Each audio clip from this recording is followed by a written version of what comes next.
வாழ்க வளமுடன். இன்றைக்கி வந்து தக்காளி தோசை பண்ண போகிறோம். கோதுமை ரவா தக்காளி தோசை நைட் டிஃபனுக்கு. அதுக்கு வந்து இதை எடுத்து வச்சுருக்கோம். ஜீரகம் ஒரு ஸ்பூனு, பெருஞ்சீரகம் ஒரு ஸ்பூனு, இஞ்சி ஒரு துண்டு, காஞ்ச மிளகாய் ஊற வச்சுருக்கோம். இதை வந்து இதில் போட்டு பல்ஸில் போட்டு முதல்ல குறகுறப்பாக அரைச்சிக்கணும். அரைச்சிட்டு அதுக்கப்புறம் இந்த கோதுமை ரவா, இந்த அவல் கொஞ்சம் ஊற வச்சுருக்கோம்.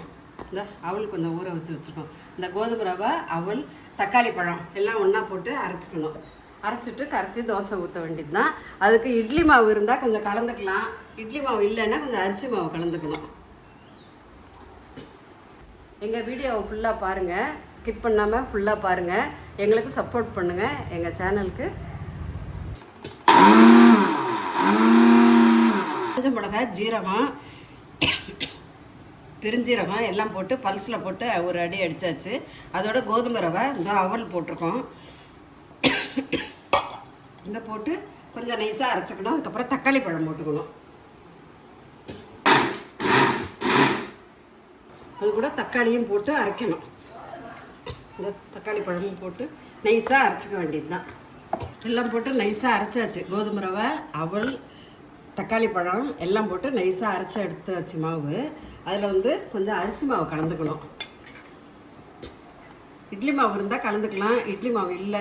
அதனால் கொஞ்சம் அரிசி மாவு போட்டாக்க கொஞ்சம் முறன்னு எடுக்கிறதுக்கு வரும் தோசை. அதுக்காக கொஞ்சம் கொத்தமல்லி கொஞ்சம் கட் பண்ணி போட்டுக்கணும்.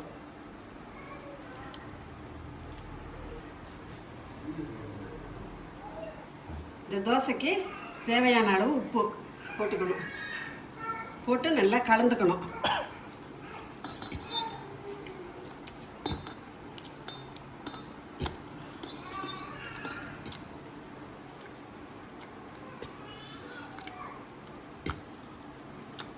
தோசை மாவு ரெடியாக எடுத்து இந்த தோசை வாக்க வேண்டியது தான்.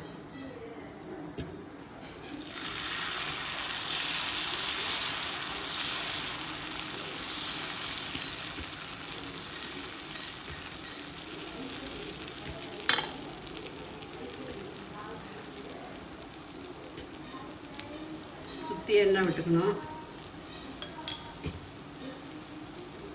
போட்டு வேண்டியதுதான். ஒரே கோதுமை ரவை உப்புமா மட்டும் பண்ணாமல் இந்த மாதிரி ஏதாவது மாற்றி பண்ணோன்னா கொஞ்சம் டேஸ்ட்டாக இருக்கும். அதுக்காக தான் இன்றைக்கி இந்த மாதிரி பண்ணியிருக்கோம். நீங்கள் வந்து எங்கள் இதை பாருங்கள், பார்த்துட்டு எப்படி இருக்குங்கிறத கமெண்ட் பண்ணுங்கள்.